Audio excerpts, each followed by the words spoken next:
강혜신의 오늘의 미국.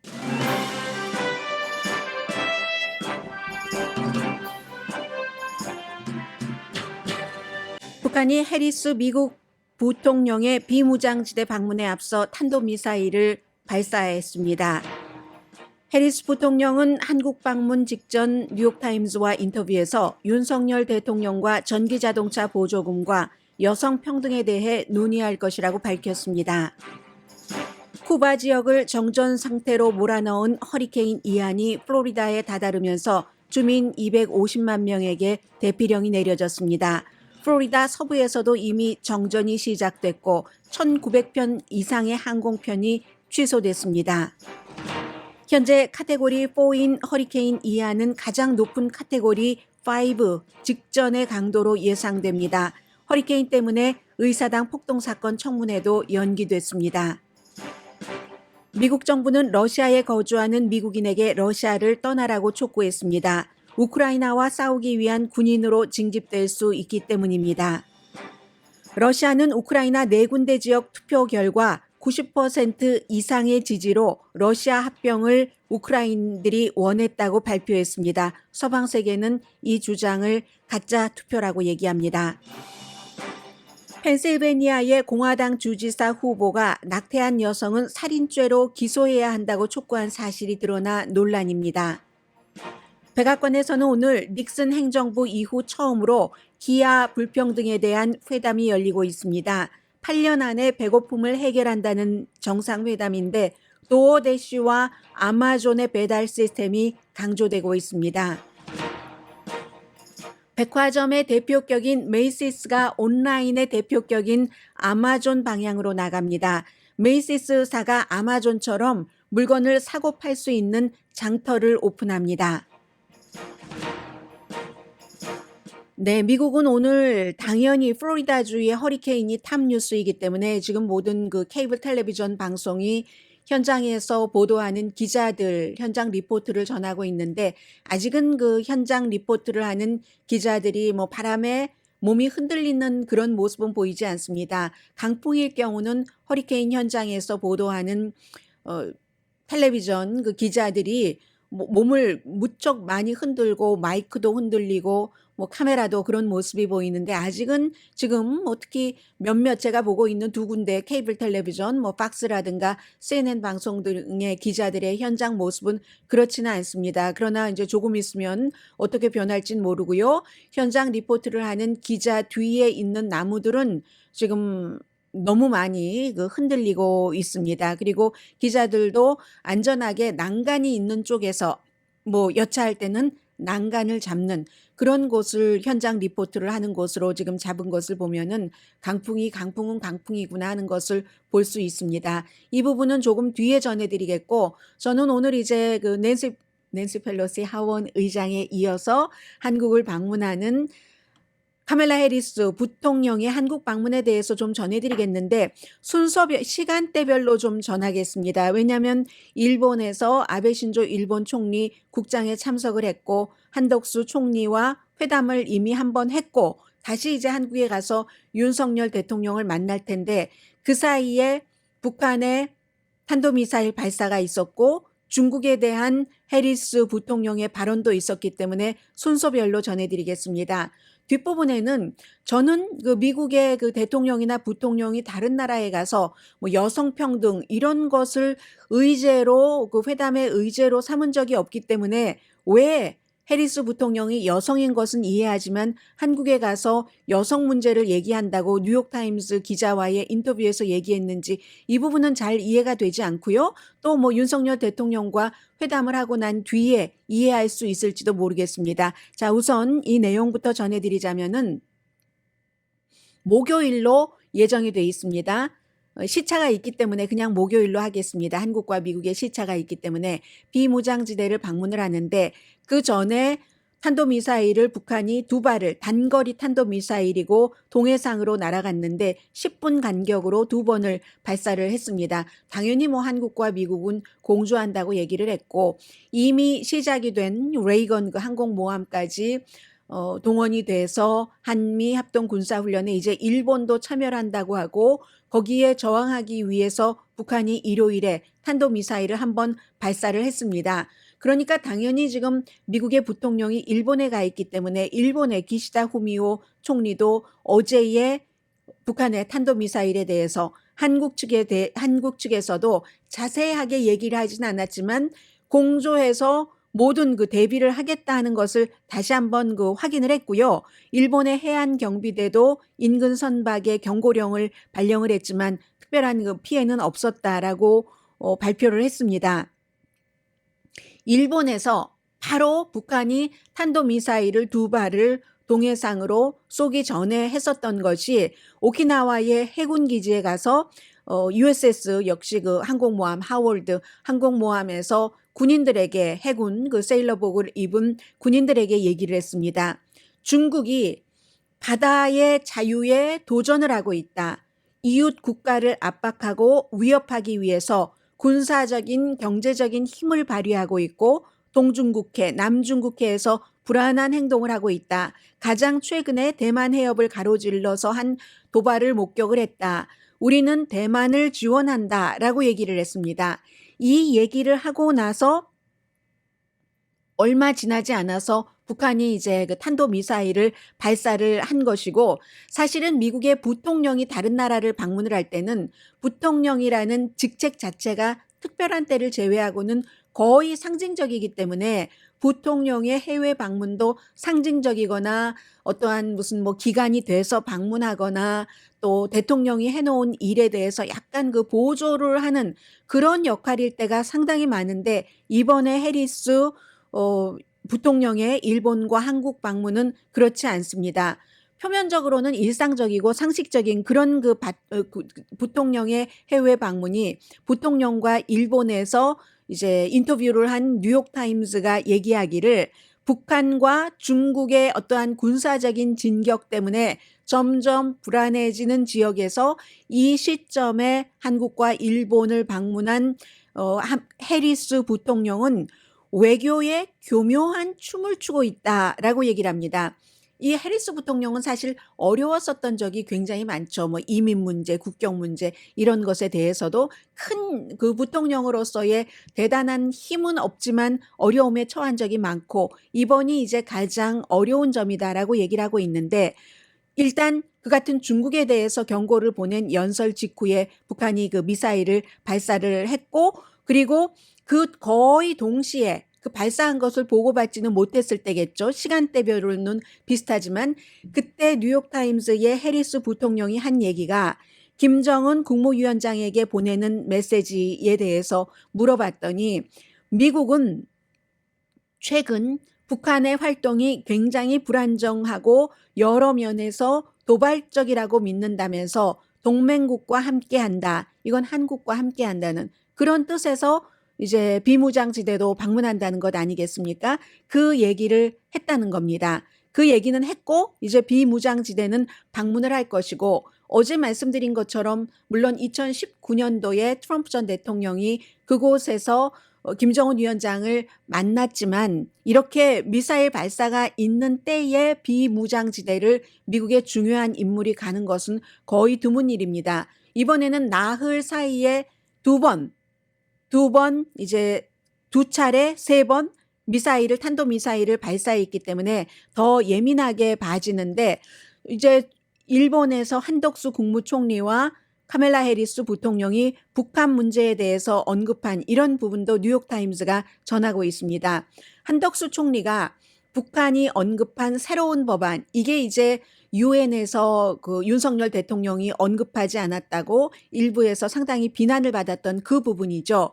한덕수 총리가 그 북한의 새로운 법안이 아니라 법이죠. 법을 언급을 하면서 핵을 어떻게 사용할지를 그토록 노골적으로 북한이 밝히는 것은 상당히 드문 일이다. 북한이 만약에 북한의 입장에서 볼 때 미국이라든가 한국이 북한 지도자의 파워를 위협한다고 생각되면 핵으로 선제 공격할 수도 있다 하는 그 법을 만들었다는 것 아니겠어요? 그래서 북한의 이 같은 그 도발 가능성을 정말로 진정으로 효과적으로 억제하기 위해서는 한국과 미국이 굉장히 그 진정한 협력을 해야지 된다. 이런 얘기를 이제 한덕수 총리가 카멜라 해리스 부통령에게 했다는 말을 얘기를 합니다.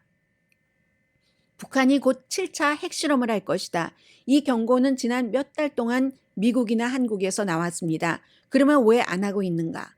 중국의 그 공산당 대회, 전국 대회, 여기서 이제 많은 그 인물들, 주요 정치인들을 뽑고 뭐 재선하고 하는 그 과정이잖아요.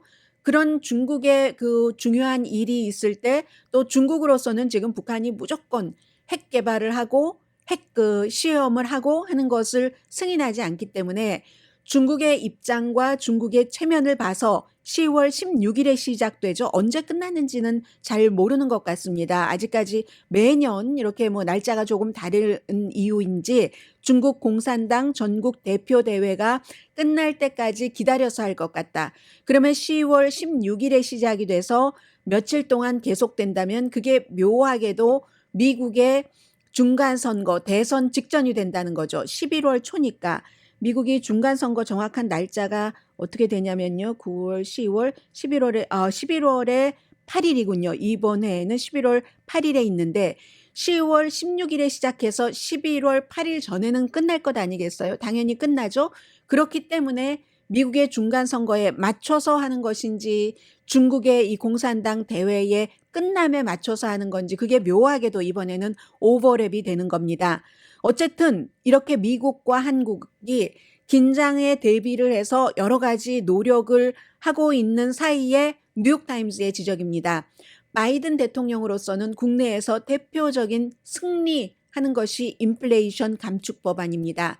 그 감축 법안에 전기 자동차 제조 회사, 전기 자동차를 사는 사람에 대한 보조금이 들어가 있는데 이게 이제 그 한국과 굉장한 긴장을 준다는 거죠. 미국 회사에, 미국에서 제조하는 회사에 지원금을 주고 이것은 이제 뭐 테슬라 같은 데는 받지 못합니다. 당장은 기간이 지나면 받지만 뭐 20만 대까지로 했기 때문에 테슬라 같은 경우는 이미 포드도 마찬가지죠. 20만 대 이상을 팔았기 때문에 한국의 현대나 기아뿐만이 아니라 전기자동차, 미국의 자동차 가운데서도 이미 20만 대 이상을 판 자동차는 당장은 전기 자동차 보조금 혜택 사람들이 살 때요. 그때 받지 못합니다. 그러나 어쨌든 한국에서는 미국의 여러 가지 정치 상황을 고려한다던가 할 수가 없겠죠. 한국은 한국 문제로 현대와 기아가 전기 자동차를 보조금을 못 주면 당연히 다른 메이커를 사지 않겠는가. 그런데 그 다른 메이커라는 게 유럽이라든가 일본 메이커도 제외가 되는 거고요. 아무튼 그래서 북미에서 제조된 자동차와 또 그 배터리의 경우는 뭐 원료의 몇 %까지 미국이 이제 원하는 그런 나라의 원료를 쓴 것. 이게 이제 한국에서 뉴욕타임스가 아주 노골적으로 거의 처음으로 지적을 확실하게 한국의 입장을 100% 반영을 하고 있는데 배신감을 느낀다. 바이든 대통령이 5월 달에 뭐 정상회담 윤석열 대통령과 한국에서 취임한 지 열흘 만에 했죠. 그리고 나서 따로 현대의 회장을 뭐 따로 이렇게 만나서 뒤에 나무 있는 대로 이렇게 서로 아주 다정한 분위기로 걸어가는 40분 정도 회담을 하고 그리고 이제 뭐 현대는 조지아주에 제조 공장을 만든다 하는 것을 발표를 했는데 이렇게 뒤통수를 칠 수 있는가? 한국의 전반적인 감정을 뉴욕타임스가 전하고 있습니다.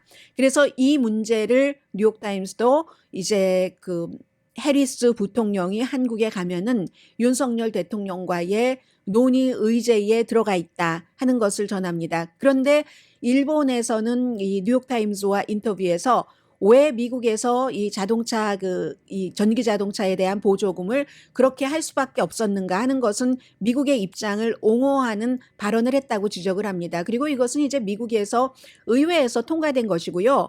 그리고 또 하나는 미국 의회에서도 이게 대통령조차도 바이든 대통령조차도 언제 통과되지 않을지를 정확하게 알 수가 없었습니다. 그동안 오늘의 미국을 들으신 분들이라면 굉장히 잘 알고 계시겠지만 이 안이 하원은 당연히 이제 그 낸시 펠로시 하원 의장이 주도를 하고 민주당이 다수당이니까 이렇게 맞게 갈 수가 있었고 그랬는데 이게 결론적으로는 상원에서 통과될까 통과되지 않을까를 알 수가 없었기 때문에 오늘 투표한다 하고 날짜를 연기한 적도 있었잖아요. 그리고 실제로 조 맨신이라는 웨스트버지니아의 연방 상원 의원이 본인의 회사도 화석 연료로 돈을 엄청 많이 벌고 있고 매년, 그리고 본인이 이제 일을 하고 있는 지역구도 광산촌이고 그 웨스트버지니아 자체가 그렇기 때문에 여러 가지 이유로 여기에 대해서 반대를 했었습니다.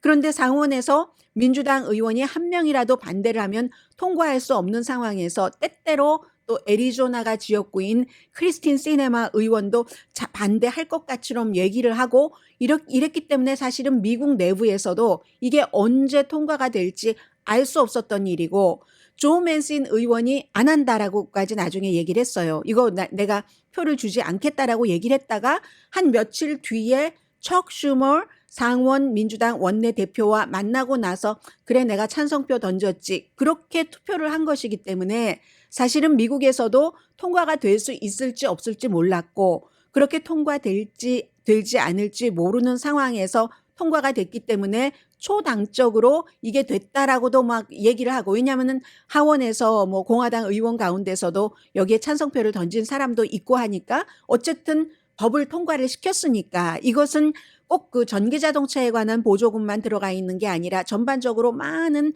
액수의 돈이 들어가 있는 거기 때문에 바이든 대통령으로서는 국내에서 지금까지 가장 큰 치적에 속하는데, 이 바이든 대통령의 가장 큰 성과가 동맹국인 한국과는 이 같은 긴장을 만들어내고 있는 그 내용입니다.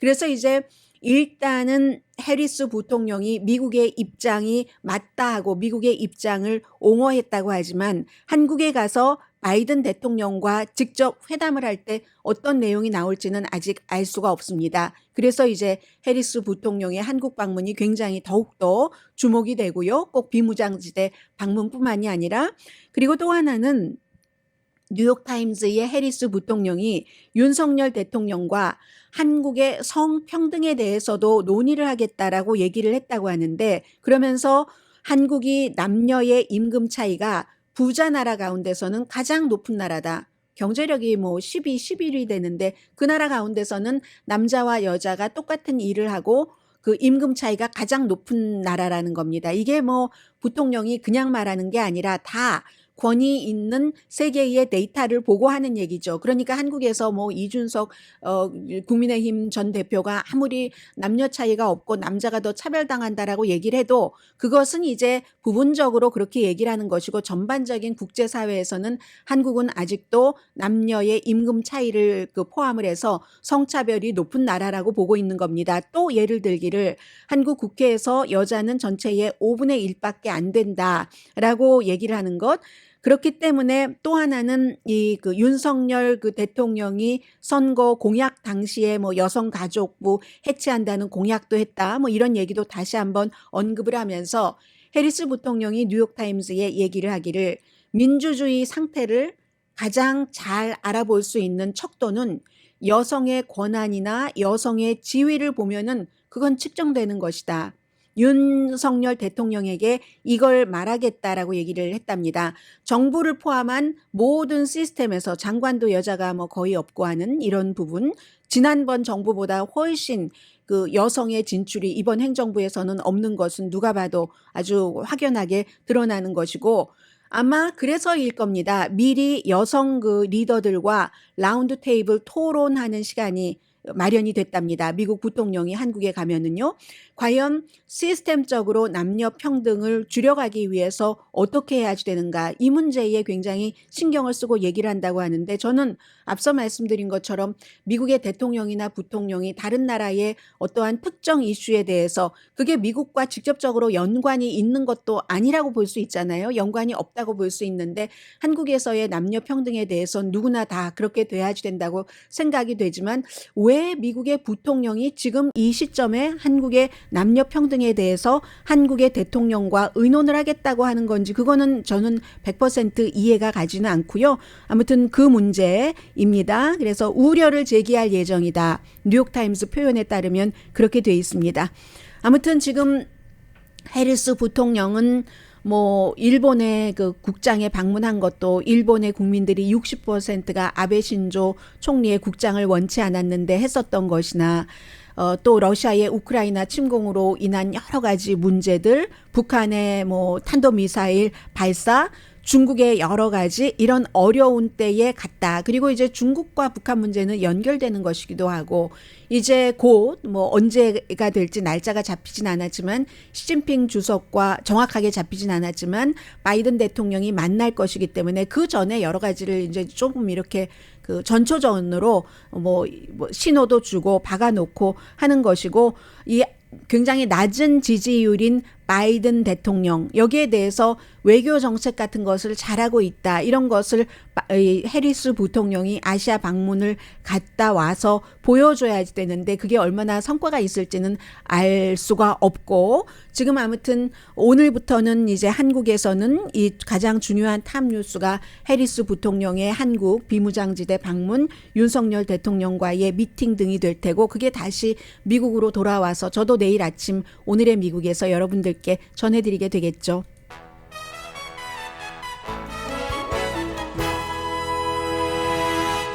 잠시 뒤에는 오늘 미국의 탑 뉴스. 지금은 바람이 굉장히 잦아드네요. 지역이 어딘가요? 뭐 템파 이쪽도 바람이 상당하다. 오랜도니까 그렇죠. 올랜도니까 그렇죠. 왜냐하면 올랜도만 하더라도 공항 같은 데는 많이 오늘 스케줄이 취소가 됐겠지만 내륙이잖아요. 그렇지만 템파 이쪽 서쪽이라든가 마이애미 저쪽 동북쪽 쿠바에서 올라오자마자 바로 있는 그쪽은 바람이 거세겠죠. 잠시 뒤에 여러 가지 미국의 중요한 뉴스 전해드립니다. 라디오 서울 방송 오늘의 미국 듣고 계십니다. 네, 쿠바는 이제 그 허리케인이 이안이 플로리다 쪽으로 빠져나갔는데 국가가 전체가 전력 공급이 어제 안 됐었습니다. 그러다가 이제 오늘 아침부터 조금씩 복구된다고 하니까 허리케인이 얼마나 강했는가 그리고 이 쿠바의 기간 시설이 얼마나 약한가 이 두 가지가 다 생각이 나고요. 그리고 지금 뭐 쿠바 쪽에서는 조금 전력 회복이 됐다고 하지만 전체적으로 국가가 전체가 전력망이 마비가 됐으니까 시간이 조금 걸리겠죠. 그리고 쿠바 하면은 뭐 쿠바 한국 분들도 여행 다녀오신 분들 이제는 더러더러 계시잖아요. 쿠바 하면은 그 담배 타바코 농장입니다. 농장이 지금 완전히 물 때문에 바람 때문에 황폐했다. 쿠바 씨가 유명하잖아요. 그렇게 돼 있어서 지금 플로리다의 남서쪽 해안이 지금 현재로서는 시속 125마일, 한 205km 정도 되는 거죠. 하기는 미국에서는 125마일이라면 여러분들 프리웨이 달리실 때 생각하시면 될 테고요. 이쪽에서 점점 쿠바 쪽에서보다 더 강해져서 템파베이 쪽으로 이쪽 그 서쪽으로 플로리다가 이제 동쪽에서 좀 이렇게 삐죽이 나와 있잖아요. 그래서 해안이 쭉 이렇게 한국처럼 뭐 삼면이 바다로 이렇게 돼 있는데 바람은 시속 155마일이 될 것으로 예상이 된답니다. 그러니까 카테고리 5가 3, 4, 5 해서 뭐 카테고리 1부터 1, 2, 3 정도부터 굉장히 걱정을 하는데 3 이번에 4일 것이다 했는데 5보다 2마일 정도 작은 그런 정도의 시속이라고 하고요. 파고도 어제만 하더라도 뭐 10피트 넘을 것이다 했는데 16피트, 18피트까지도 간다고 한답니다.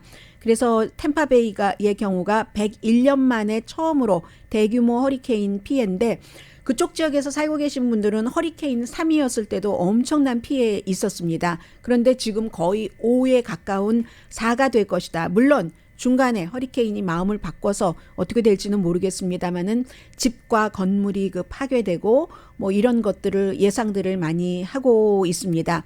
바람, 홍수, 해일, 미국의 허리케인이 뭐 시속 155 이상은 4번밖에 없었다고 하거든요.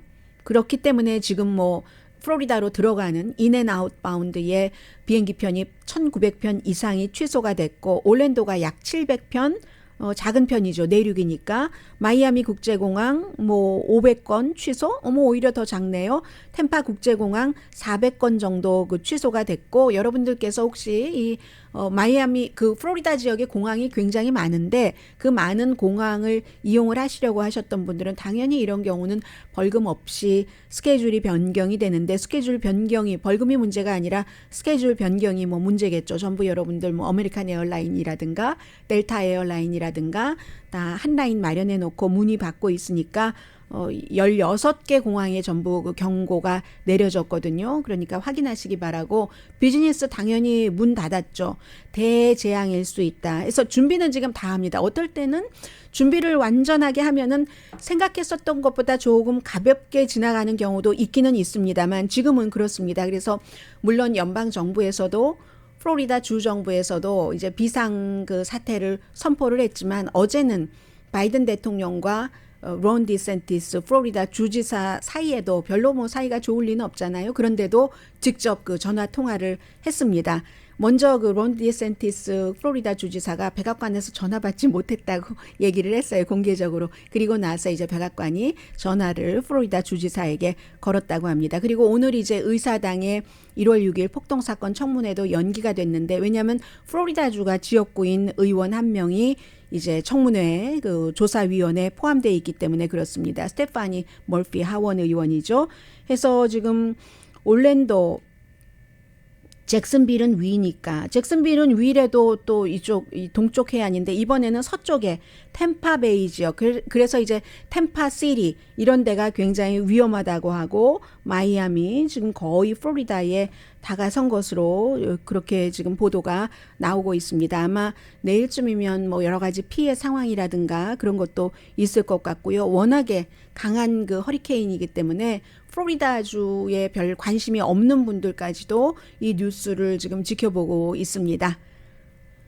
또 하나는 그 공화당의 펜실베니아 주지사 후보가 덕 마스트리아노라는 후보가 2019년도에 그 당시에 이제 주의 상원 의원이었습니다. 이번에는 공화당의 주지사 후보로 확정이 됐고요. 민주당의 주 검찰총장과 11월 8일에 선거에서 이제 그 우위를 겨루게 되는데 이 사람이 주 상원 의원이었을 때 낙태 법안을 공동으로 발의를 했습니다. 펜실베니아가 굉장히 어떻게 보면은 뭐 진보적일 것 같다 한데 꼭 그렇지도 않거든요. 주지사는 민주당이에요. 그러나 의회는 뭐 공화당이 굉장히 강한 곳이고요. 그런데 거기서 덕 마스트리아노라는 지금 공화당의 주지사 후보가 2019년도에 딱 그 낙태를 뭐 임신 몇 주일인가요? 일반적으로 임신 6주일 이후에 낙태를 금지하는 법안을 공동 발의하면서 당시에 인터뷰를 많이 했답니다. 특히 이제 보수적인 그 라디오쇼 스마트 턱이라는 곳과의 인터뷰에서 진행자가 물어봤대요. 그럼 만약에 임신 6주일 되면은 임신 10주 정도 됐을 때 보통 이제 미국 여성들이 12주일 뭐 이 정도 안에 그 낙태를 하니까 그럴 때 낙태를 하면 낙태를 한 산모를 살인 혐의로 기소를 해야지 됩니까? 라고 물어봤더니 yes. 뭐 이렇게 저렇게 얘기하다가 분명히 yes. 살인 혐의로 기소를 해야지 된다. 이미 사람이니까. 라고 얘기를 했습니다. 그래서 이제 이게 굉장히 문제가 되고 있고 이 주지사 후보는 워낙에 이제 뭐 강한 발언을 많이 한 극우 후보이기 때문에 사람들도 이렇게 주목을 하기는 했습니다만 이게 이제 2019년 뭐 그다지 오래된 건 아니에요. 드러 나오니까 어제는 뭐라고 얘기를 하냐면 악시오스는 인터뷰 요청했더니 인터뷰에 응하지 않았다고 하고 다른 곳과의 인터뷰에서는 아예 뭐 낙태 문제는 펜실베니아 주민에게 달렸다. 그러므로 정치인들의 말을 지금 당장 하는 말을 다 믿어서는 안 된다는 거죠. 그리고 그 전에 했었던 일도 봐야지 되고 투표를 어떻게 했느냐. 물론 과거의 투표를 이렇게 하고 현재는 이 사람의 철학과 여러 가지 정치적인 정책에 관한 관점이 과거에는 이렇게였는데 현재는 저렇게로 바뀔 수도 있습니다. 그러나 바뀌는 경우는 그다지 흔한 경우는 아니고요. 아무튼 그렇게 돼 있습니다. 그래서 지금 이 펜실베니아 주에서는 그렇지 않아도 사실은 민주당의 주지사 후보보다 조금 조금 아니고 뭐 여론조사 결과 보면은 많이 차이 나는 곳에서는 한 10% 정도 차이가 나는데 이게 워낙에 낙태가 지금 이슈이기도 하고 그리고 공화당에서 극우적인 발언을 많이 해왔던 사람들이 중요한 곳에 딱 그 후보가 됐었을 때 그게 꼭 좋은 것인가 공화당에 이걸 이제 다시 한번 확인을 해볼 수 있는 그 케이스입니다. 그리고 어제 제가 헤드라인에만 말씀드리고 여러분들께 미처 전해드리지 못한 내용이 있습니다. 이 내용은 이미 뉴스는 흘러가는 것이기 때문에 다 그 이후에 뉴스를 좋아하시는 분들은 다른 뉴스 매체에서 섭취를 하셨으리라고 생각이 됩니다만은 저는 또 오늘의 미국을 듣고 계시는 여러분들께 뭔가를 마무리를 해야지 되겠다는 그런 마음에서 간단히 말씀을 드리겠습니다. 연방 그 학자금 탕감 한 30년 동안 4천억 달러 비용이 들 것이다. 의회 예산국이 내놓은 겁니다. 그리고 의회 예산국은 민주도 아니고 공화도 아니고 비교적 상당히 초당적인 그런 그 그룹입니다. 그래서 이제 8월 달에 그 바이든 대통령이 행정명령으로 발표를 했죠. 뭐 조금 더 펠 그랜트까지 받는 저소득층에서 자란 그런 학생들에게는 2만 달러. 그 밖에 이제 그 수입이 12만 5천 달러 아래이면은 1만 달러 삭감을 하고 그리고 9월 달부터 12월 달까지 페이먼트 하는 것도 4개월 더 연장하고 할 때 2만 달러, 1만 달러 삭감이 기다리고 계시는 분들 지금 많으실 겁니다. 어디에 이메일 등록해 놓고 어떻게 하라는 것을 받으려고 가이드라인을. 그런데 이제 그렇게 2만 달러, 1만 달러를 삭감을 했을 때는 4천억 달러가 들고 4천억 달러면 어느 정도냐면요. 미국 경제 총 생산량의 2% 정도는 되는 겁니다. 그리고 9월에서부터 12월 달까지 4개월 동안 페이먼트 하는 것도 지금 안 하고 있는 것 연장해 주면은 그러면 추가로 200억 달러 비용이 필요하다는 거죠. 그럼 이렇게 됐을 때 그리고 물론 6월 30일 이후에 신청을 하신 분들은 해당되는 것 아니고요. 그렇게 될 때 현재 4,300만 명이 이래저래 여기에 이제 혜택을 볼 것으로 돼 있는데 공화당이 워낙에 싫어했었던 것이고 보수적인 그룹에서도 싫어했었던 것이기 때문에 거봐라. 의회의 초당적인 그룹이 이 정도로 정부에 이만큼 많은 돈 부담을 준다고 하니 이거 해서는 안 된다 하고 법적으로 그 대응을 하기에 딱 좋은 그런 안건입니다. 잠시 뒤에 이제 새로운 추세이기도 한 두 가지 전해드립니다. 경제와 연관해서요.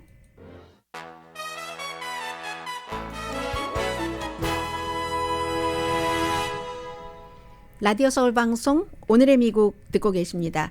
메이시스가 아마존을 닮아가고 있습니다. 라고 말씀을 드렸는데요. 소매업체가 이제 메이시스가 두 가지 입장에서 아마존 하면은 이제 제3자가 물건을 팔기도 하고 사기도 하게 하는 거고 그리고 이제 아마존은 이제 점점 시간이 지나면서 진화돼서 아마존의 선택 그래서 사람들은 아마존이 선택했다고 하니까 이제 그런 것을 선택을 하게 되겠죠. 근데 아마존이 괜히 선택하겠습니까? 꼭 물건이 좋은 것이다 하면서 아마존이 무슨 상품 분석 회사도 아닌데 다 커미션이 있지 않을까요? 서로 쉐어링하는 이윤, 프로핏 그 쉐어링 프로그램이 있지 않을까 생각이 되는데 어쨌든 소매업소가 메이시스 같은 경우는 메이시스의 물건 재고도 그렇고 그리고 이제 이렇게 보니까 코비드 19 그 이전부터 시작이 됐지만 사람들이 온라인으로 물건을 사는 사람들이 너무 많으니까 이 마켓플레이스 장터를 오픈을 하는 겁니다. 현재요. 온라인으로 물건을 팔고 사는 이런 그 상거래가 미국의 전체 소매 판매의 14.5%입니다. 많이 늘어났어요. 불과 몇 년 전에 이게 5% 아래였는데 굉장히 많이 늘어났고 한번 딱 어느 지점까지 가고 나면 그 다음부터는 사람들이 편하고 하니까 더군다나 이제 페이팔을 사용하시는 분들은 너무 그 편하게 결제가 되니까 그러니까는 점점 더 많이 사용을 하게 되죠. 그리고 한번 사용을 해본 사람도 그렇고 한 번도 사용해보지 않은 사람에서 늘어나는 것도 있고 하기 때문에 아마 이 지금의 14.5%가 가속도가 더 많이 붙을 것 같습니다. 그래서 메이시스가 본인들의 상품도 팔고 재고도 정리를 하고 그리고 다른 사람들, 뭐 아마존이나 다른 곳에서 이베이 같은 곳에서 파는 사람에게도 알리바바처럼 이렇게 한다는 겁니다. 결국은 뭐 복잡한 얘기들이 많이 있어도 그렇게 된다는 얘기고, 그러면은 메이시스의 물건을 찾으러 오는 사람들도 있고 메이시스의 물건을 찾으러 어쩌다가 와서 봤는데, 그런데 이제 다른 브랜드의 물건이 많잖아요. 이럴 경우는 메이시스가 양쪽을 다 이득을 보겠다는 건데, 저쪽에 제3자로부터 어떤 그 무슨 뭐 커미션 같은 것도 받을 커미션이라기보다 어쨌든 뭔가를 마켓플레이스 장터를 열어줬으니까 렌트비를 받을 것 아니겠어요? 전자상거래 상에서 그런 것도 있고, 그런 것을 사려고 들어왔을 때 메이시스 물건을 주고, 그러면 다른 제3자가 파는 물건을 사러 왔을 때는 사람들이 메이시스 백화점에 가는 사람보다 연령, 수입, 성별 이런 것들이 훨씬 다양화된다는 거죠. 이래저래 이득이기 때문에 그렇게 할 수밖에 없다 하는 얘기입니다. 그런데 이런 뉴스가 이제 앞으로는 저도 별로 안 할 것 같아요. 이미 메이시스만 그런 게 아니라 월마트 그렇게 하고 있잖아요. 타겟도 꼭 타겟 물건만 파는 건 아닙니다. 타겟에 바로 있는 것은 내가 오늘 오후 4시까지 주문을 하면 8시에 받을 수 있겠네, 8시 전에, 이런 것도 있지만 타겟에 스토어에 없는 물건들도 많이 팔잖아요. 타겟과 월마트만 그럽니까? 코스코는 안 그렇겠어요? 다 그렇죠. 크로거도 그렇고 배드 베스트 비하인드도 마찬가지로, 배드 베스트 비하인드도 이 스토어, 걸어 들어가는 스토어는 많이 줄였지만 이렇게 그 운영을 하고 있습니다. 웹사이트가 물건을 사고 파는데 너무나 연결을 할 수 있기 때문에 그런 일이 있고요. 그래서 요즘에는 옷도 그 온라인으로 많이 그 사고 있는데, 저 같은 경우도 수치에 굉장히 약하지만 그 자신의 한 번도 생각해 보지 않았던 뭐 어떤 뭐 예를 들어 스카프를 사려고 한다고 할 때거나 그럴 때 치수가 있어야 되잖아요. 예를 들어 스커트보다는 바지가 더 그러네요. 뭐 진 바지를 온라인에서 산다 할 때 나의 허리 사이즈가 어떻게 되고, 그리고 그런데 그 허리 사이즈가 자꾸 사봐야지 않은데 다 맞는 것도 아닙니다. 미디가 이 허리에서부터 그 미디의 길이가 요즘은 아주 짧아서 8인치짜리도 있고 8.21인치짜리도 있지만 저는 편안한 옷을 좋아하니까 한 10인치 정도는 기준으로 잡는다. 그럼 그것이 10인치일 때의 내 허리 사이즈가 어떻게 되고, 그리고 천이 울이냐 아니면 무슨 니트냐 아니면 전혀 신축성이 없는 뭐 폴리에스테르냐에 따라서 또 다르잖아요. 이런 것들을 이제 처음에 온라인에서 물건을 사본 사람들이 신발이라든가 옷 같은 것에 실패를 많이 하다가 이젠 너무 정확한 거죠. 사진만 딱 봐도 이거 내가 지금 필요한 거네, 필요하지 않는 거네 하는 걸 알아가는 거고, 그걸 메이시스도 알고 모든 매체에서 전부 알아가는 과정입니다. 또 하나는 오늘 백악관에서 지금 그 식량 불평등, 먹는 거 불평등과 싸우기 위한 정상회담이 열립니다. 닉슨 때부터 시작이 됐고 그 뒤에 이제 거의 열리지 않았는데, 코비드 19이 딱 시작되고 나서 우리가 아주 좋은 자동차를 타고 푸드뱅크에 가서 음식을 받으려고 줄 서 있었던 사람이 굉장히 많았던 것을 기억을 하죠. 이게 이제 또 반쪽의 진실이기도 한데, 코비드 19 시대에 일을 안 하면서도 실업수당을 주정부에서 연방정부에서 받아서 넉넉했던 사람도 있지만, 이도 저도 아닌 계층에 속한 사람들은 굉장히 아주 정말 뻘쭘해져서 푸드뱅크에 가서 음식을 받아오는 것, 그 의존도가 상당히 높았습니다. 그래서 이제 이러한 것들을 오늘 백악관에서 하면서 이번에는 푸드뱅크라든가 이 기아를 아무튼 없애겠다는 거예요. 앞으로 8년 안에 미국에서 배고파서 배를 고른 사람은 없겠다, 없애야지 되겠다 하면서, 그럼 이걸 어떻게 하는가? 푸드뱅크에 가려도 교통수단이 있어야지 되잖아요. 자신의 자동차가 있으면 좋고, 아니 버스 타고 가서 많은 푸드뱅크에 음식을 가지고 오기도 힘들잖아요. 그러니까 이제 앞으로는 배달해 주는 것.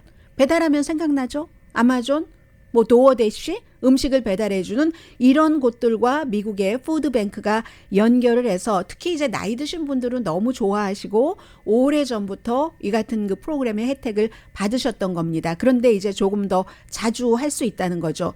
영양도 이렇게 될 경우 조금 균형을 맞출 수 있고 한다 해서, 이제 도어대시가 오늘 백악관에 나와서 얘기하는 거 보니까 시장들과 각 도시 18군데 18명의 시장과 파트너십 뭐 이런 것을 발표를 했고, 2018년도부터 시작을 했대요. 도어대시가 이게 음식을 배달해 주는 것을 해서 14개 주와 워싱턴 DC에서 한 많진 않네요. 6천 건 정도 배송을 했는데 올해는 2018년도에 그랬는데 올해는 49개 주와 워싱턴 DC에서 6천 건에서 150만 건 이상이니까 이것도 크게 늘었네요. 아마존도 마찬가지로 이 커뮤니티 딜리버리를 시작을 해서 지금 활동을 하고 있다는 겁니다. 이런 것들을 뭐 델라웨어 자세히 말씀드릴 필요는 없을 것 같네요. 각 주마다 다 프로그램이 다르니까 델라웨어 뿐만이 아니라 또 펜실베니아에도 마찬가지로 도어대시를 활용을 해서 한 달에 뭐 현재는 이제 시작한 지 얼마 안 되니까 6천 건 정도 6천 가정 내지는 개인의 정부에서 보조하는 여러 가지 식품을 배달을 해주는데 현재 이 프로그램으로 25% 4분의 1이 이 도어대시 프로그램으로 배달을 한다는 겁니다. 야, 이러니까는 이게 참 이제 아마존 그 메이시스의 그 같은 방향 또 푸드뱅크까지도 이런 새로운 테크놀로지를 이용을 하는 거잖아요. 우리가 살고 있는 시대가 이렇게 바뀌어가고 있습니다.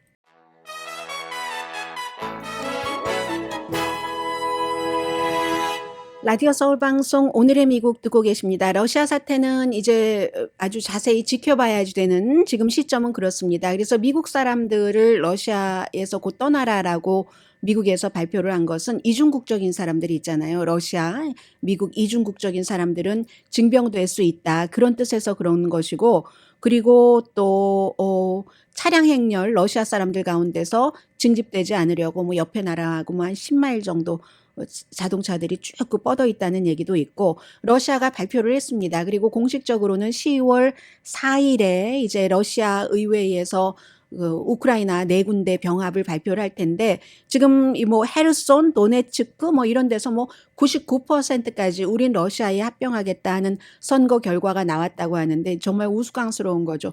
90%도 아니고 99% 상당수의 주민은 도망쳤고 한 그 전체 원래 전쟁 이전에 있었던 주민의 10% 정도도 투표하지 못했을 것으로 보는데 물론 그쪽 지역에 러시아를 지지하는 사람들이 많이 살고 있었기도 했지만 전쟁 때문에 원래의 우크라이나를 지지하는 사람들은 다 떠났고 그러니까 서방 세계에서는 가짜 투표다라고 얘기하고 실제로 투표장에 총 들고 있었어요. 총 들고 있었고 뭔가 제대로 적히지도 않은 투표가 정확하지 않은 그런 상태에서 했으니까 이거는 정말 총 앞에서 어떤 경우는 막 권총 들고 집집마다 돌아다니고 식구 가운데서 누구는 고문을 당하고 이런 뒤에 있었던 것이고 그러니까 미국이 안전보장 이사회에서 결의안을 만들어서 러시아를 벌줘야지 된다 뭐 이런 얘기들도 하고요.